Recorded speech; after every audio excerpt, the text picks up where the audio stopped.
किसी भी टक्कर, कल एक चला क्वेश्चन था कि कोणीय संवेग, ओए होए, कोणीय संवेग क्वेश्चन क्या था? कल वाला स्लाइड कहाँ है? यहाँ है। देखो, एक होता है रेखीय गति, एक होता है वृत्तीय गति, एक होता है रेखीय गति और एक होता है वृत्तीय गति। रेखीय गति मतलब सीधा चलेगा, अब वृत्तीय गति मतलब घूमेगा ना। बोलो ना रे, लेंगे, बात हुआ 12 बजे से। रेखीय गति मतलब सीधा चलेगा, अब वृत्तीय गति मतलब घूमेगा। तो चला, अगर पहले तो संवेग के बारे में हम बताएं आपको, जो गति की मात्रा को बताता है वही संवेग है। तो रेखीय गति रेखीय संवेग के बारे में बताता है, और घूर्णन गति जो है वो कोणीय संवेग के बारे में बताता है। बोलो ना। तो एक क्वेश्चन था, घूर्णन करती एक गोल मेज पर अचानक एक लड़का आकर बैठ जाता है, इनमें से क्या संरक्षित रहेगा, रेखीय संवेग की कोणीय संवेग? घूर्णन करती मेज न है, कोणीय संवेग। वैसे अभी हम लोग को संवेग संरक्षण का सिद्धांत पढ़ ही रहे हैं, पढ़ने ही वाले हैं।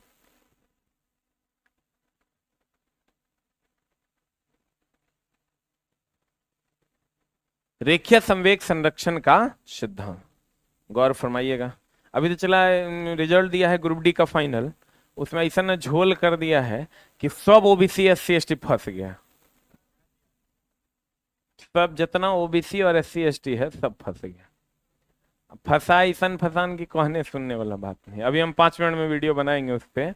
जैसे किसी लड़का का चला ना, अगर मान लो कि बोर्ड का, यही स्लाइड अभी हम बनवाने भेजे हैं, बोर्ड का कट ऑफ जो है, बोर्ड का कट ऑफ मान लो यूआर का कट ऑफ और ओबीसी का cut off same SC ST के साथ भी हुआ है। यूआर का कट ऑफ मान लो 71 नंबर है और इसका 64 नंबर है, ठीक ना।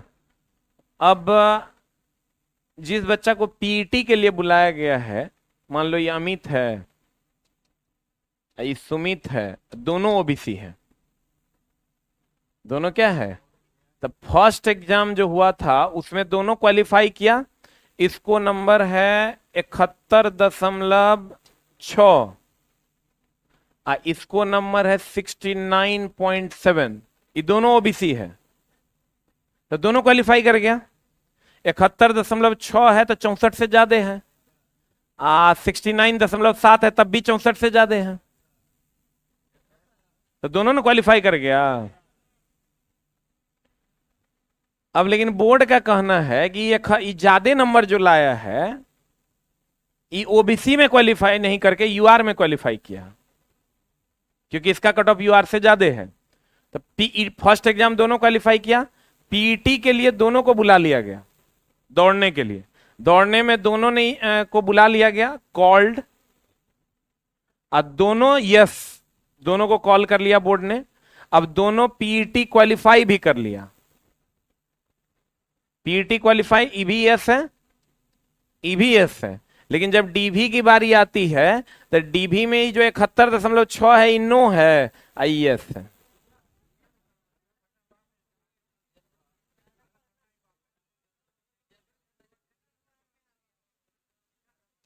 ये बात पहले भी बोर्ड बोला था, लेकिन इस तरीके से मामला फंसेगा, ये तो मामला सेम कहानी एससी एसटी में है। एससी में जिसका 71 नंबर है उसका रिजल्ट नहीं हुआ। अब जैसे यहीं पर आ जाओ तुम, एससी में का, एससी का कट ऑफ 54 नंबर है। एससी का कट ऑफ कितना है? 54 नंबर। एससी का कट ऑफ है चला मात्र 54 नंबर। आज 54 नंबर में एगो एससी कैंडिडेट जो है, एगो का था 72 नंबर, 72 नंबर था, तो एगो का था मात्र 62 नंबर। तो 72 वाला जो था उसको यूआर मान लिया, तो उसका फिर फाइनल मेरिट तो 4 नंबर ज्यादा गया, तो नहीं हुआ।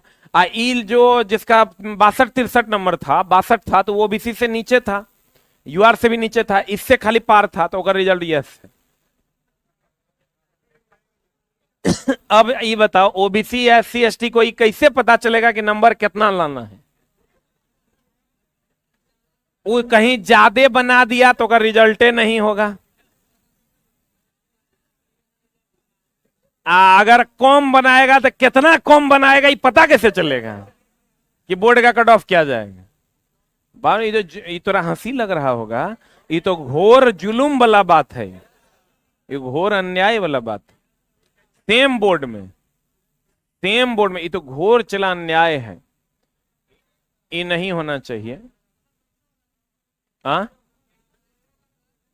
कैसे होगा चला, इसके लिए तो लड़ना पड़ेगा। नहीं नहीं, आरक्षण नहीं, कहने का मतलब ये हुआ ओबीसी का अलग मेरिट बनना चाहिए, यूआर का अलग बनना चाहिए, एससी का अलग मेरिट बनना, ये ऐसे कैसे होगा भाई। ईडब्ल्यूएस के साथ भी हुआ है। ईडब्ल्यूएस जो लड़का यूआर कैटेगरी से ज्यादा नंबर ईडब्ल्यूएस में ले आया है, उसको ईडब्ल्यूएस रहते हुए भी ईडब्ल्यूएस नहीं माना गया है, उसको यूआर माना गया है। वो तो खुश था कि मेरा तो यूआर से भी ज्यादा है ईडब्ल्यूएस हम लगाए हुए हैं, 35 नंबर ज्यादा है, यूआर से 3 नंबर ज्यादा था। नहीं हुआ उसका रिजल्ट।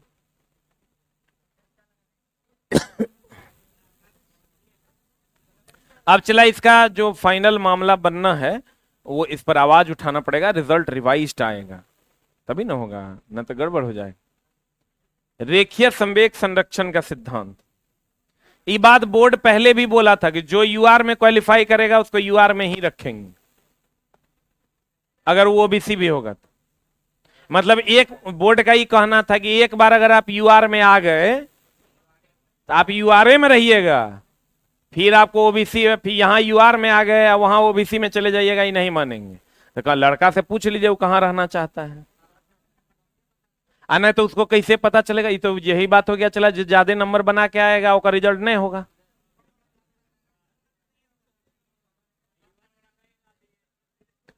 ये कौन बेवकूफ लोग हैं जो ये काम कर रहे हैं, ये तो मजाक हो रहा है।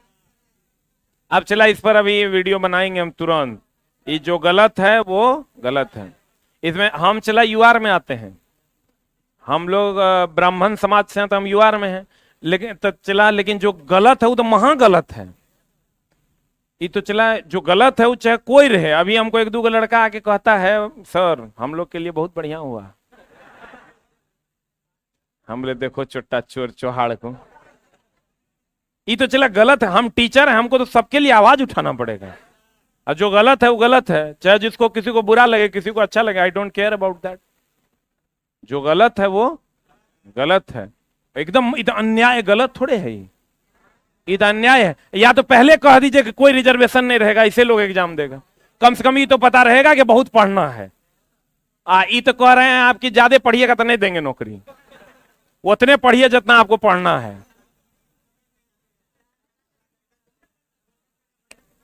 ये चला बाप रे बाप घो, अभी 3 गो लड़का नीचे खड़ा है, चला रो रहा है।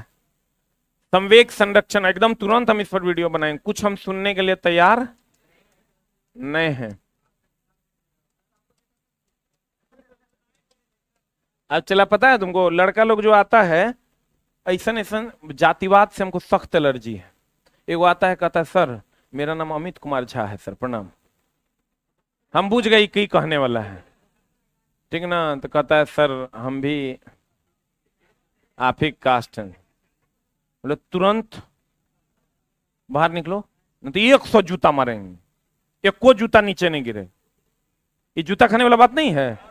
शिक्षक का कोई जात होता है, अब विद्यार्थी का कोई जात होता है। चला जो बोल रहा है वो अपने बाप का ओरिजिनल पैदाइश नहीं है, ओरिजिनल पैदा, शिक्षक और छात्र का कोई जाति नहीं होता है।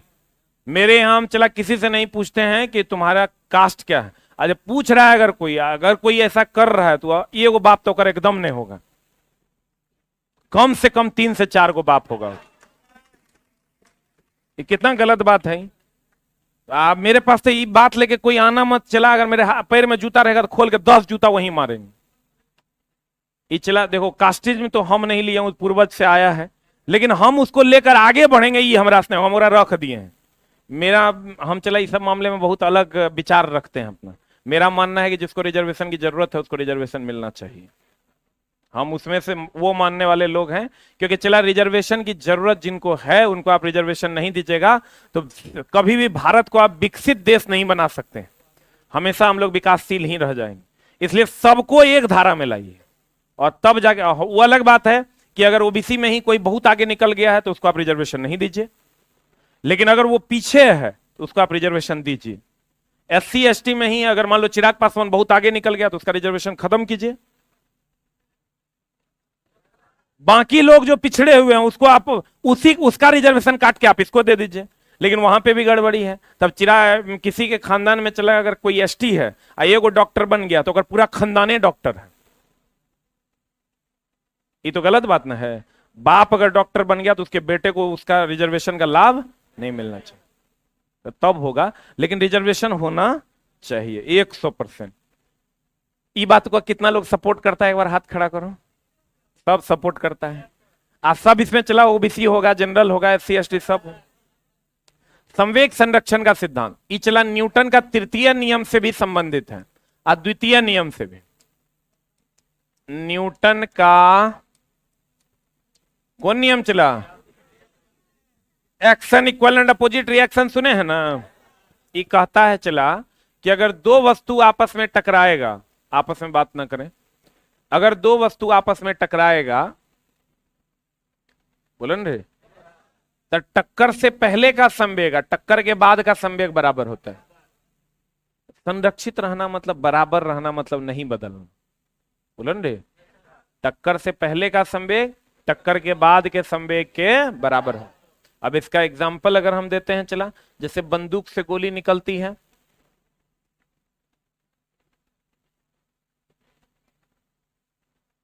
ठीक है, तो इसको हम ले लेते हैं मास of the gun, velocity of the gun. इसको हम ले लेते हैं मास of the bullet, velocity of the bullet, बोलन रे। मास of the gun, velocity of the gun, mass of the bullet, velocity of the bullet. ये हम लोग कहते हैं चला, गौर फरमाइएगा, टक्कर से पहले का संवेग, तो टक्कर से पहले हो गया mg vg बराबर टक्कर के बाद का संवेग mb vb। ये दोनों आपस में क्या होता है? बराबर होता है। संवेग बोले द्रव्यमान गुना वेग ना हो, mass of the gun into velocity of the gun बराबर mass of the bullet into velocity of the bullet. कहते हैं रेखीय संवेग संरक्षण का सिद्धांत न्यूटन के तृतीय नियम का दूसरा रूप है और तृतीय गति के सभी उदाहरण को इस सिद्धांत से समझाया जा सकता है। इसके अनुसार यदि किसी निकाय पर कोई बाहरी असंतुलित बल कार्य न करे, मतलब कोई बाहर से बल ना लगे, नहीं करता है, तो इस निकाय का कुल रेखीय संवेग क्या होता है? संरक्षित होता है। हम बोले थे किसी भी टक्कर में कुल रेखीय संवेग क्या होगा? संरक्षण। मान लो चला इसका द्रव्यमान m1 है और इसका द्रव्यमान m2 है, इसका वेग u1 है और इसका वेग u2 है, तो टक्कर से पहले का संवेग, तो टक्कर से पहले का संवेग था m1 u1 अब प्लस m2 u2 अब बराबर m1 v1। ये टक्कर हुआ, टक्कर के बाद यही ना हुआ, m1 v1 अब प्लस m2 v2, बोलो रे। टक्कर से पहले का जो संवेग होगा वो m1 u1 plus m2 u2 बराबर m1 v1 अब प्लस m2 v2, बोलवे नहीं करेंगे। तो टक्कर से पहले का संवेग बराबर टक्कर के बाद का संवेग। संवेग बोले तो द्रव्यमान गुना वेग ना हो। बंदूक में भी चला सेम है। देखो इस सवाल जो है हम बोले थे mg vg बराबर mb vb ना। अगर चला 10 किलोग्राम का बंदूक है, कितना किलोग्राम का है?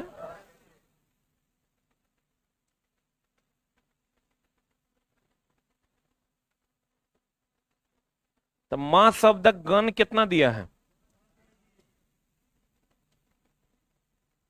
10 kg। बंदूक से 100 ग्राम की गोली निकल रही है, m बराबर हो जाएगा 0.1 kg, बोलन रे। अब कहता है 100 मीटर पर सेकंड के वेग से निकल रहा था, वेलोसिटी ऑफ द बुलेट कितना है? तो कहता है तो बंदूक कितने वेग से पीछे की ओर झटका देगी, यानी velocity of the gun is equal to what? देखो तो यही बात है क्या? अरे यही बात है। ई चला एम जी भी जी बराबर माइनस ऑफ एम बी भी होता है। माइनस साइन खाली ये बताता है कि बंदूक पीछे हटेगा।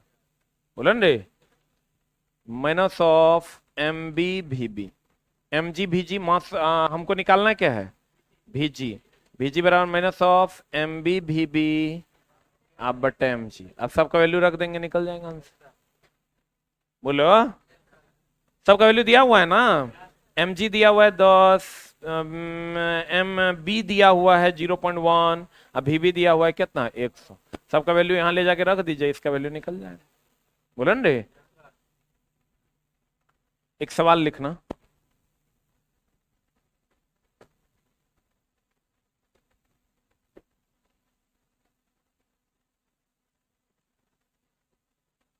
लिखा है?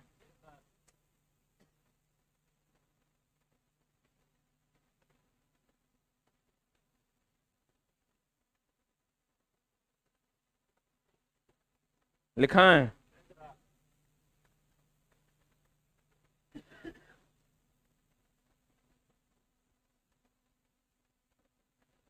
लिखिएगा। 10 किलो 20 किलोग्राम का एक बंदूक, 20 किलोग्राम का एक बंदूक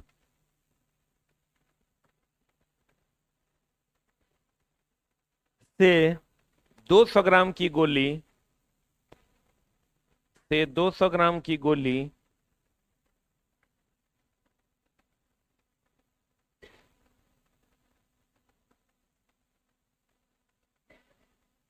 400 मीटर पर सेकंड के वेग से निकलती है।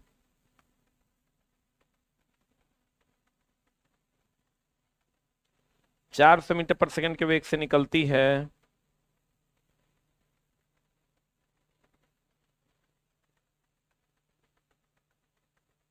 कितना मीटर पर सेकंड? 400 मीटर पर सेकंड के वेग से निकलती है, तो बंदूक के पीछे हटने का वेग क्या होगा?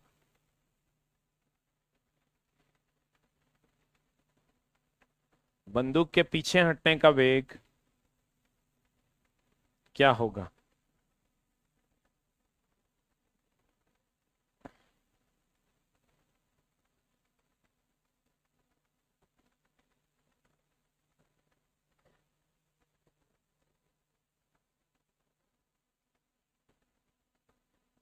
बंदूक के पीछे हटने का वेग क्या होगा? हो गया? बता, तुमको कुछ नहीं करना है। चला, मास ऑफ द गन कितना दिया है?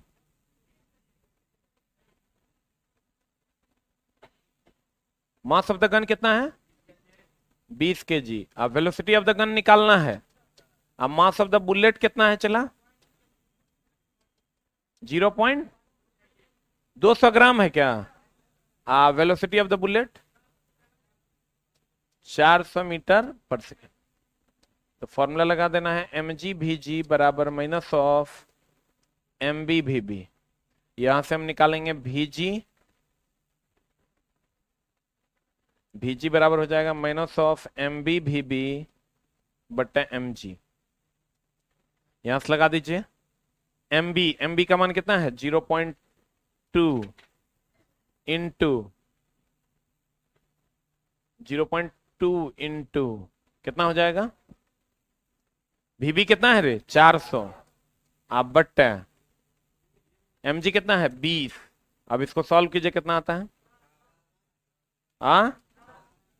4 मीटर पर सेकंड के वेग से बंदूक क्या हो जाएगा? पीछे हटे। अब बुझा कि नहीं बुझा? सर सीधा याद रखना है, एम जी भी जी बराबर M B V B, M G V G बराबर एम बी भी बी। एक चीज और ध्यान रखना, उतना नहीं करना है। तो डायरेक्ट अगर तुमको भीजी निकालना है ना, वेलोसिटी ऑफ द गन, तो ऊपर में लिखो एम बी भी बी और नीचे लिख दो एम जी। बोला रे?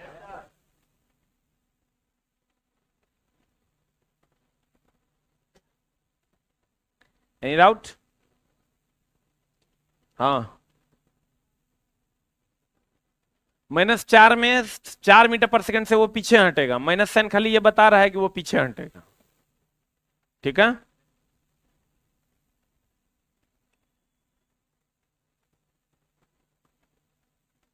अब चला देखो, ए द्रव्यमान की गोली है, बी वेग से होगा, यहां बी ना है, बी वेग से सी द्रव्यमान के वाले अस्थिर लकड़ी के टुकड़े में प्रवेश करती है और इसके बाद यह दोनों एक साथ चलती है, तो इनका संयुक्त वेग क्या होगा? देखो, ए द्रव्यमान की गोली है,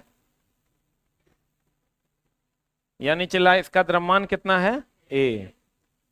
किस वेग से जा रही है? बी वेग से जाती है, सी द्रव्यमान वाले अस्थिर लकड़ी के गुटके से टकराती है, सी द्रव्यमान वाले अस्थिर लकड़ी के गुटके से टकराती है और इसके बाद यह दोनों एक साथ चलने लगती हैं। ये अस्थिर ना है चला, तो अस्थिर है तो इसका वेलोसिटी 0, तो कह रहा है सी द्रव्यमान वाले अस्थिर लकड़ी के गुटके से टकराती है और फिर दोनों एक साथ चलने लगती है, चलेगा? तब इसका द्रव्यमान टोटल कितना हो जाएगा? ए प्लस सी हो जाएगा रे, ए प्लस सी। तो अब कह रहा है इसका वेग क्या होगा? कह रहा है तो इनका संयुक्त वेग, मतलब एक साथ जो चल रहा है, इसका वेग क्या होगा? एक बार पढ़िए क्वेश्चन को अपने से फिर से। जो बच्चे चला न्यू स्टूडेंट हैं, जिनका अभी एडमिशन ही हुआ है, वो अगला चैप्टर से अपनी क्लास कंटिन्यू करेंगे और फिर यहां से जो 1 से लेकर 7 तक है वो हम अलग से पढ़ा देंगे, ठीक है? एकदम उसके लिए टेंशन लेने की जरूरत नहीं है। अब बताओ, ए द्रव्यमान की गोली बी वेग से सी द्रव्यमान वाले अस्थिर लकड़ी के टुकड़े में प्रवेश करती है, ध्यान देना, ए द्रव्यमान की गोली है, कितना द्रव्यमान की गोली? अब बी वेग से सी द्रव्यमान वाले लकड़ी के टुकड़े में प्रवेश करती है और इसके बाद यह दोनों एक साथ चलती है। ए द्रव्यमान की गोली है, बी वेग से चल रही है, सी द्रव्यमान के अस्थिर लकड़ी के टुकड़े यानी वेग 0 से टकराती है और दोनों साथ साथ चलती है, तो कह रहा संयुक्त का वेग क्या होगा? तो चला, टक्कर से पहले का संवेग और टक्कर के बाद का संवेग बराबर होगा, तो टक्कर से पहले का संवेग कितना? इसका संवेग प्लस इसका संवेग, तो ई तो हो जाएगा द्रव्यमान गुना वेग, तो ए इंटू बी हो जाएगा, अब प्लस इसका निकालेंगे तो सी इंटू 0 हो जाएगा, अब बराबर टक्कर से पहले का संवेग बराबर टक्कर के बाद का संवेग, तो द्रव्यमान गुना वेग, तो ए प्लस सी आई इंटू भी या एक्स जो मानना है, इसको हम लिख सकते हैं ए प्लस सी आई इंटू एक्स, यहां से एक्स निकाल लीजिए, एक्स बराबर ई टर्म तो 0 हो जाएगा, ये हो जाएगा ए बी आप बटा ए प्लस सी, आंसर। अरे बुझा कि नहीं? कहता है ए द्रव्यमान की गोली बी वेग से, ए द्रव्यमान की गोली बी वेग से सी द्रव्यमान के अस्थिर लकड़ी के गुटके से टकराती है और टकराने के बाद दोनों साथ में चल देती है, तो साथ में चल देगी तो चला ई द्रव्यमान कितना हो जाएगा? ए प्लस सी हो जाएगा, ए प्लस सी हो गया और वेग कितना हो गया? वॉट, तो यहां से टक्कर से पहले का संवेग हो जाएगा A B plus C into 0 और टक्कर के बाद का संवेग हो जाएगा A into C into X. बोलो रे, इस सवाल का डेटा भी नहीं बदलता है, सेम डेटा रहता है, आंसर ए बी बटा ए प्लस सी रहता है। नहीं, आंसर नहीं याद करना है, लेकिन बदल दिया था। 60 केजी का एक व्यक्ति है, कितना केजी का व्यक्ति है? ये मोटका जो है कितना केजी का है? 60 केजी का है और 10 सेंटीमीटर की ऊंचाई की 100 सीढ़ी है। इस सीढ़ी का जो ऊंचाई है चलाई कितना है? 10 सेंटीमीटर। टोटल सीढ़ी कितना है? 100, तो टोटल हाइट कितना हो जाएगा? 100 सीढ़ी है, एगो सीढ़ी है 10 सेंटीमीटर का, तो 1000 सेंटीमीटर हो गया। 1000 से एगो सीढ़ी है 10 सेंटीमीटर चला और टोटल सीढ़ियों की संख्या कितनी है? कितनी है रे? तो 1000 सेंटीमीटर बोले तो 10 मीटर हो गया। तो कहता है 100 सीढ़ियां 1 मिनट में चढ़ता है, तो टाइम बोले तो 1 मिनट बोले तो 60 सेकंड ना। तो कहता है तो उसकी शक्ति ज्ञात करो, तो शक्ति बराबर तो कार्य बटा समय ना होता है हो, तो शक्ति बराबर कार्य बटा समय यानी mgh/t हो जाएगा। लगा दीजिए, m का मान कितना है? 60, g का मान 10, h का मान 10 यहां से, और टाइम का बोले तो 60, 60 कट जाएगा, 10 दिन 100, 100 जूल इज द आंसर। बोलो रे चला, 100 वाट इज द आंसर। हाँ, sorry, 100 what is the answer. बोलो रे, हम लोग तो शक्ति का सवाल बनाने के लिए mgh बाई क्या करते हैं, टी करते हैं, mgh बाई टी।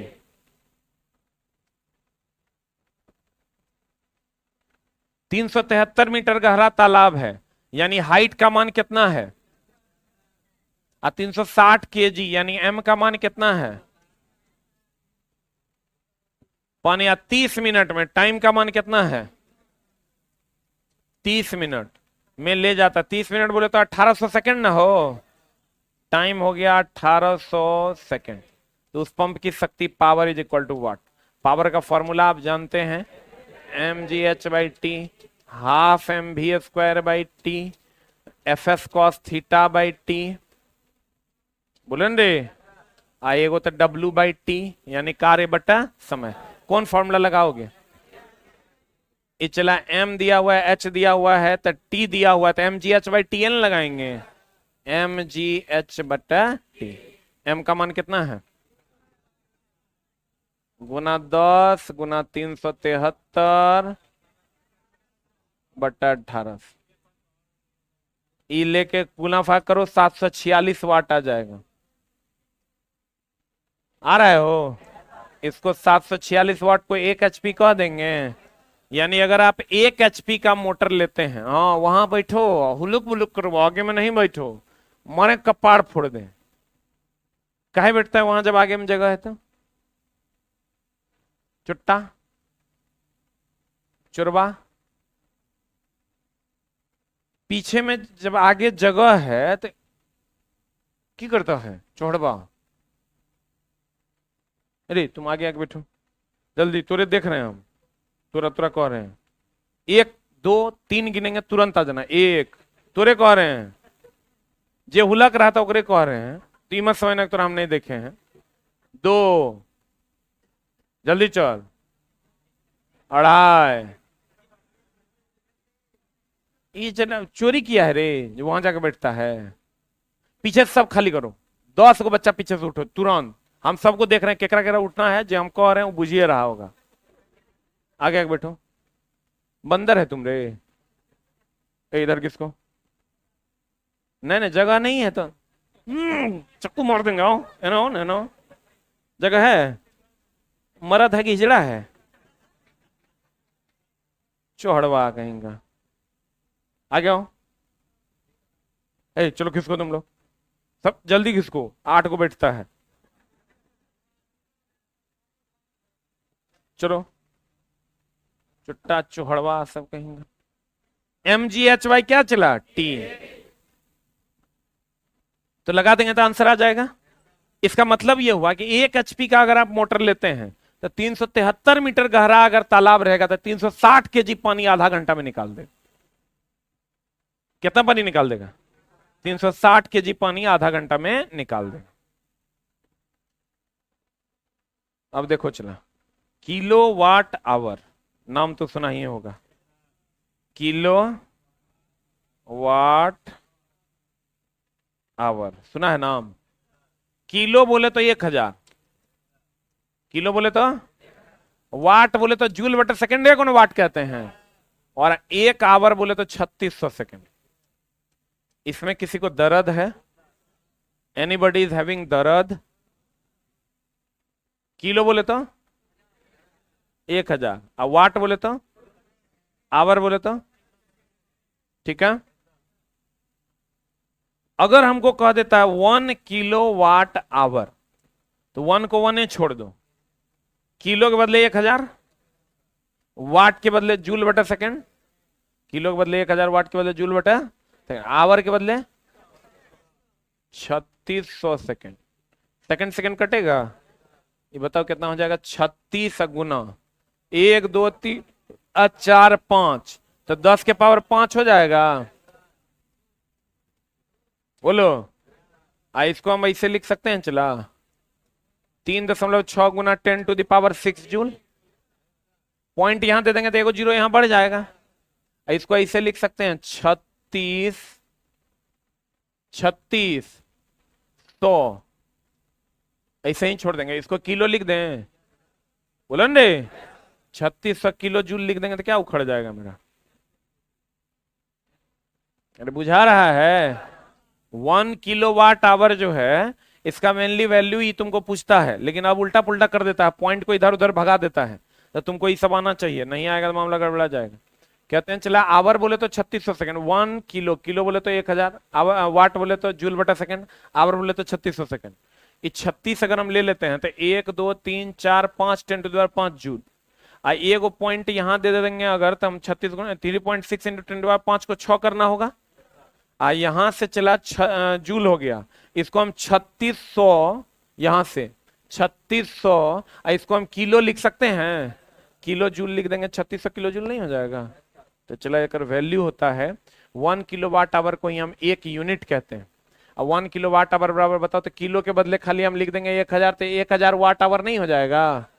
इसी को हम किलो वाट आवर है, तो 1000 तो हो ही गया, वाट के बदले जूल बटा सेकंड लिख देंगे, आवर के बदले 3600 सेकंड लिख देंगे, तो ये हो जाएगा 36 गुना 1 2 3 4 5 10⁵ जूल हो जाएगा। इसी को हम लिख सकते हैं 3.6 इंटू 10⁵ जूल, बोलन रे। इसी को हम लिख सकते हैं 3600, ये 2 को 0 एकरा दे दिए तो 3600 हो गया, और 10⁵ बच जाएगा। इसी को हम लिख सकते हैं 3600, 10⁵ को किलो लिख देंगे, 3600 किलो जूल हो जाएगा, बोलन रे। यूनिट निकालने के लिए चला क्या करना होता है, सबको गुना कर दो, जितना है सबको गुना कर दो, 1000 से क्या करो, भाग दो। अब देखो कैसे हम निकाल के तुमको दिखा देते हैं। 100 वाट के 5 बल्ब हैं, तो 100 गुना प्रत्येक कितना घंटा, 10 घंटा चलते हैं, तो कुल कितना विद्युत ऊर्जा खर्च आएगा, कितना दिन में, 1 माह में। तो माह में बोले तो 30 दिन, आप बट्टा कर देंगे 1000, जो आएगा वही उत्तर हो जाएगा। कितना 1 यूनिट के वो हो जाएगा उतना यूनिट, 150 यूनिट आ रहा है, देखो तो 300, 150 यूनिट आ रहा है ना। 1 यूनिट का दाम कह रहा है 2 टका, तो 150 यूनिट का दाम 300 टका, बोलो। लेकिन ये ध्यान रखना है समय जो होगा वो घंटा में होना चाहिए, समय किस में होना चाहिए, घंटा में।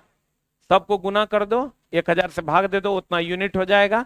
1 यूनिट का दाम अगर 2 टका है तो 150 यूनिट का दाम हो जाएगा 300 टका, बोलन रे। अब चला देखो, हमने आपको क्या कहा, संवेग संरक्षण का सिद्धांत कहता है टक्कर से पहले का संवेग बराबर टक्कर के बाद का, और अगर कोई बाह्य बल ना लगे तो हर टक्कर में संवेग संरक्षित रहेगा, बोलन रे। रेखीय गति है तो रेखीय संवेग संरक्षित रहेगा, कोणीय गति है तो कोणीय संवेग संरक्षित रहेगा, बोलवे नहीं करेंगे।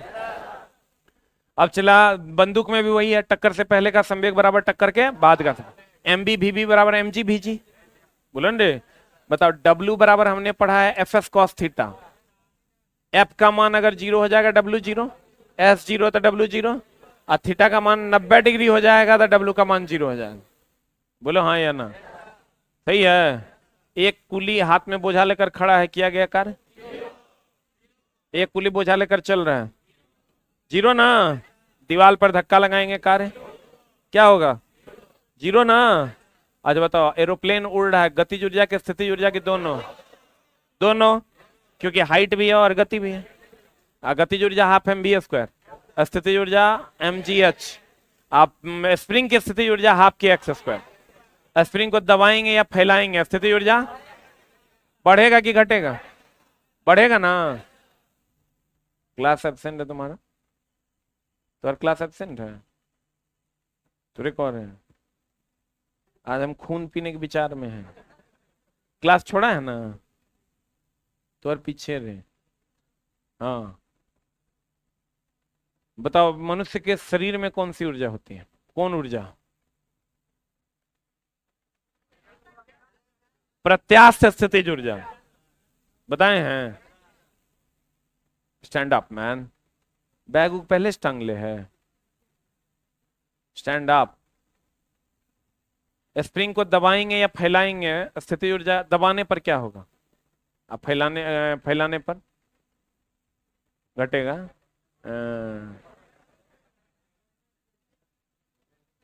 देख रहा ना, चेहरे बता रहा है कि दूसर दुनिया में है। कुकर्म तनी कम करो, एकदम होंठ सूख रहा है, सब नस तान ले।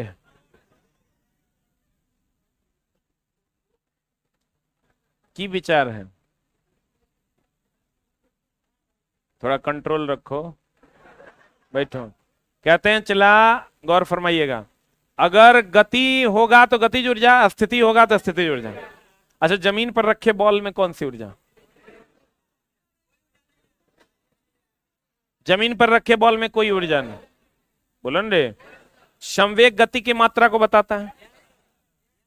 बोलन रे। अब मुखिया जी समान होगा तो वही होगा जो होना चाहिए, मुखिया जी समान नहीं होगा तो वो होगा जो नहीं होना चाहिए। मुखिया जी कौन है? उमलाठी। संवेग कौन है? गतिज ऊर्जा की मुखिया जी कौन है? गतिज ऊर्जा की संवेग, गतिज ऊर्जा ने मुखिया है रे। आज एक आध को बद हो जाएगा, ब्लड प्रेशर पूरा हाई है हम। बोलो रे। मुखिया जी कौन है? गतिज ऊर्जा ना, पक्का। अच्छा एक बात बताओ, उड़ते हुए पतंग में कौन सी ऊर्जा? हाइट भी है और गति भी है, दोनों ऊर्जा ना। स्थितिज ऊर्जा और गतिज ऊर्जा के योग को यांत्रिक ऊर्जा कहते हैं, पक्का। अब बताओ, सभी टक्कर में संवेग संरक्षित रहेगा? प्रत्यास्थ और पूर्णतः प्रत्यास्थ में जितनी ऊंचाई से गिरेगा उतनी ऊंचाई उछलेगा, और ये नेचर में संभव। अब बाद बाकी सब में गति ऊर्जा संरक्षित नहीं है। बोलो रे। आप प्रत्यास्थ में ई का मान 1 और प्रत्यास्थ में 1 से कम, आप पूर्णतः प्रत्यास्थ में 0। क्लियर है? पक्का। रेखीय संवेग संरक्षण का सिद्धांत कहता है टक्कर से पहले का संवेग टक्कर के बाद के संवेग के बराबर, यही ना है। कार्य कैसे? मात्रा जूल। कार्य सदिश की अदिश, कार्य का कौन दिशा होता है? ऊर्जा। अदिश ना, शक्ति, इस सब में कोई दिशा नहीं। ठीक है।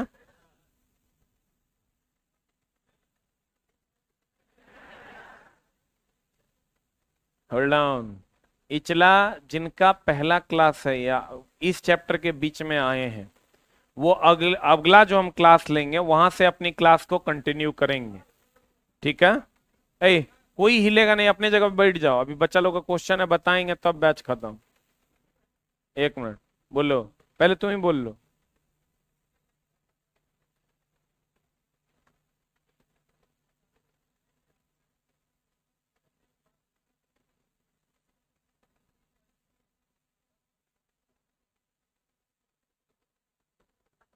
बढ़ावा हो राजा।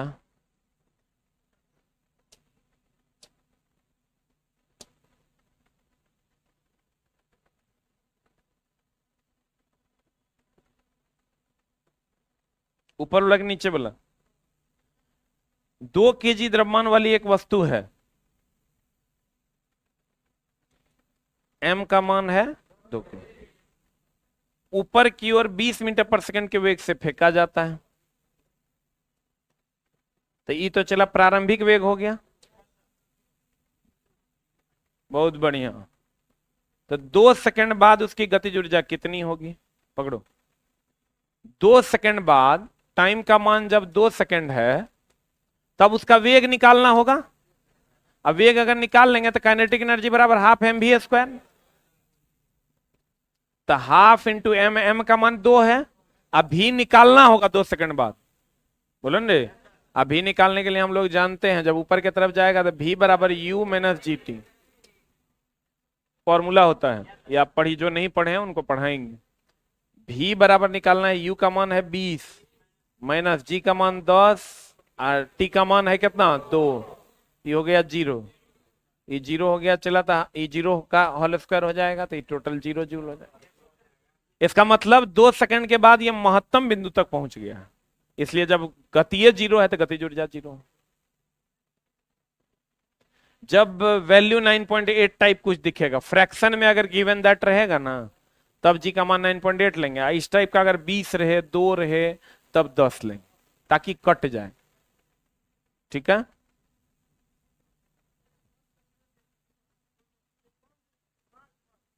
नहीं पढ़ाए, अभी पढ़ाएंगे। संरक्षित और असंरक्षित 2 प्रकार का बल होता है। आपका बन गया सर? हाँ।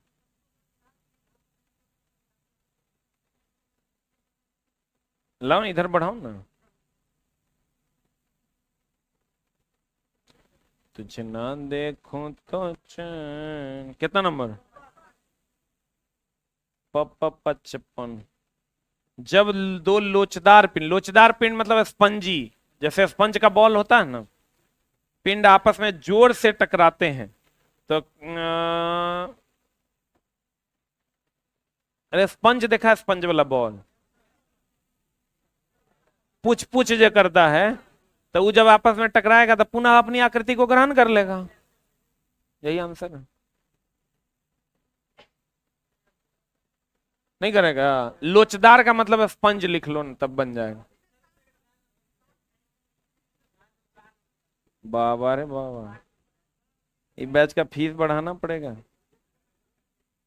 एक ट्रक और एक कार समान गतिज ऊर्जा के साथ गतिशील है, उन्हें रोकने के लिए अगर बल प्रयुक्त किया जाए तो चला ये होता क्या है, ट्रक और कार जो होता है अगर चल रहा है तो उसे रोकने के लिए अगर बल प्रयुक्त करोगे तो दोनों सेम दूरी पर रुकेगा। क्यों? क्योंकि जिसका द्रव्यमान ज्यादा है उसका वेग कम है, जिसका द्रव्यमान कम है उसका वेग ज्यादा है। तो संवेग गति की मात्रा को बताता है, तो इसका मतलब संवेग तो दोनों का संरक्षित रहेगा, इसलिए दोनों समान दूरी पर जाकर रुकेगा। ठीक है, बहुत बढ़िया। एगो 63 नहीं बताएं, बोल तो रहे हैं बताएंगे। संरक्षी और संरक्षी बल तेरा कह रहे हैं तो सुन कहे नहीं रहा है। 4 नंबर, 4 में कहे फट गया। कोई कार किसी समतल सड़क पर त्वरित होकर अपने आरंभिक वेग के 4 गुना वेग प्राप्त कर लेती है। इस प्रक्रिया में कार की स्थितिज ऊर्जा परिवर्तित हो जाएगा। रे अरे बेवकूफों, अगर अगर ये एनसीईआरटी का क्वेश्चन है, अगर ये कार है चला, इस कार को हम चला रहे हैं, आई कार का वेग अभी 10 मीटर पर सेकंड है, थोड़ा देर के बाद 50 मीटर पर सेकंड हो जाएगा, तो क्या इसमें हाइट आ जाएगा? तो नहीं आएगा, तो स्थिति ऊर्जा परिवर्तित नहीं होगी, जो पहले भी 0 थी अभी भी 0 होगी। बोलो, हे चश्मा वाला बोल लें दो। 35। हाँ, माइनस क्यों लगता है इस पर भी चर्चा करना होगा। आई चलो, ई बच गया, एगो संरक्षी और संरक्षी दोनों कल बता देंगे। और बोलो, 1 मिनट पहले 40 देख लेते। 5 किलोग्राम 10 किलोग्राम द्रव्यमान के 2 इस्पात की गेंद की गति ऊर्जा समान है, यदि संभावना हो तो कौन सी गेंद तेजी से गति कर रही है? बताओ चला, कौन गेंद हम एक सवार बोले 5 किलोग्राम और 10 किलोग्राम का 2 गेंद है, एगो बंदूक है, एगो गोली है, एगो भारी है, एगो हल्का है, तो कौन तेजी से गति करेगा? जो हल्का होगा उसका वेग ज्यादा होगा, और जो भारी होगा उसका वेग कम। यहां दे दिया 5 केजी या 10 केजी का, तो 5 केजी का वेग ज्यादा होगा। बोलो ने,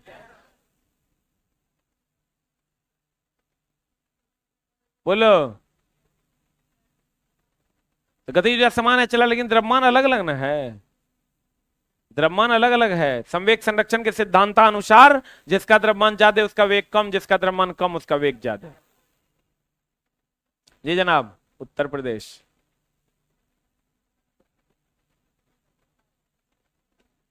क्वेश्चन नंबर बोलिए।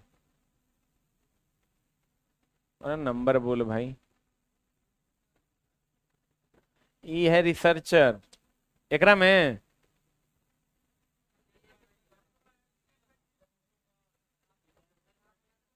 वो तो गया 1956 की बात है वो।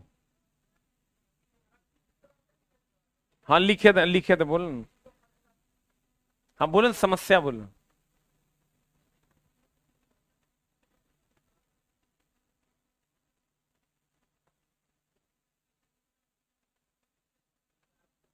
टी नहीं दिए हैं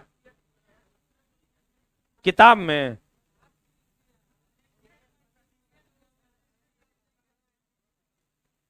अच्छा, आपका कहना है P बराबर mgh/t है। हाँ बोलिए समस्या।